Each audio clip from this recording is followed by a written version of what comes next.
Aku ada disuruh sama makku lah cari beras ini. Cuman aku kok kayak pernah lihat gitu ya. Apa kalian pernah lihat beras ini? Beras yang mana? Beras yang ini.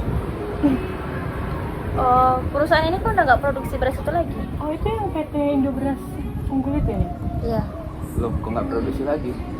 Jadi kemarin tuh aku baca berita tentang perusahaan ini kan. Jadi perusahaan ini tuh nggak produksi beras ini lagi karena kena masalah manipulasi beras. Jadi awalnya tuh perusahaan ini tuh sempat digerebek sama polisi karena dugaan penipuan soal kualitas beras. Jadi mereka tuh mencantumkan label premium di kemasan produk berasnya, tapi ternyata setelah dicek ternyata berasnya tuh kualitasnya rendah, jadi nggak sesuai sama yang di labelnya.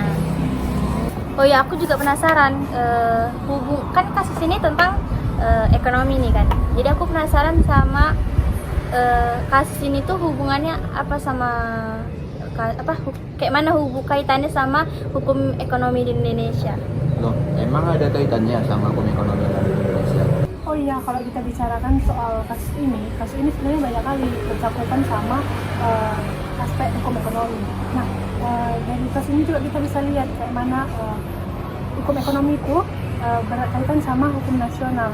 Hukum ekonomi itu kan mengatur transaksi sama kegiatan usaha.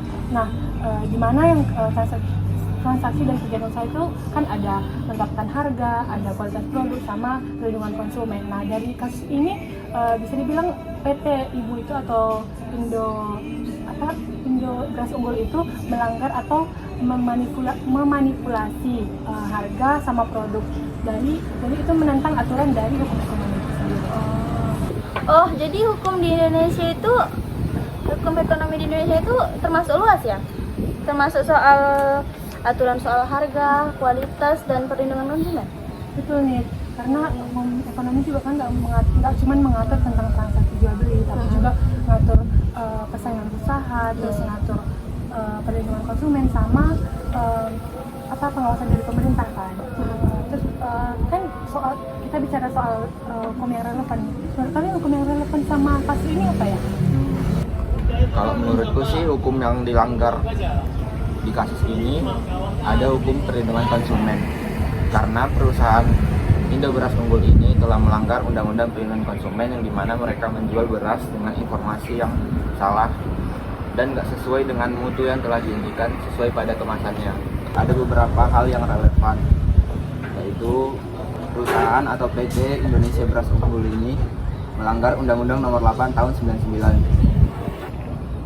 Berarti PT ini melanggar prinsip ekonomi dong? Ya, mereka jelas melanggar prinsip-prinsip ekonomi seperti kejujuran dalam perdagangan, di mana barang yang dijual harus sesuai dengan yang tercantum di label. Selain itu, mereka juga melanggar prinsip persaingan yang sehat, di mana PT ini menguasai pasar beras dengan harga jual yang nggak wajar dan bisa mematikan usaha penggilingan beras yang kecil. Kalau dari apa yang aku jelasin tadi, menurut kalian apa dampak hukum ekonomi kepada pelaku usaha kecil dari kasus PT Indo Beras Unggul ini? Jadi dampaknya besar nih, karena kalau perusahaan seperti PT Indo Beras Unggul ini nggak diawasi dengan baik, mereka bisa merusak persaingan pasar karena mereka melakukan praktik monopoli dengan menambah harga barang, merugikan konsumen, dan juga membuat pelaku usaha kecil tidak bisa berkembang.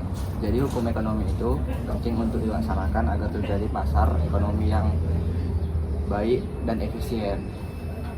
Nah, dari kasus ini juga kita tahu ya kalau peran negara itu sangat penting di sini karena negara juga mengatur sama mengawasi pelaku usaha supaya nggak melanggar kan.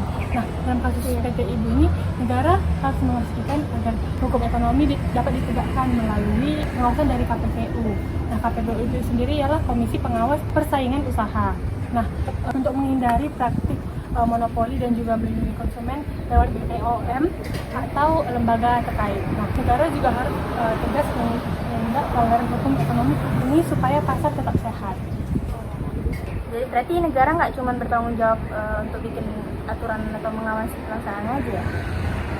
Iya betul nih, karena tanpa pengawasan yang ketat, pelaku usaha besar bisa menyalahgunakan kekuasaannya dan menindas pelaku usaha yang kecil, terutama konsumen, seperti contohnya pada kasus PT Indo Beras Unggul ini, di mana kasus ini menjadi penting karena menyangkut tentang hukum ekonomi yang ada di Indonesia.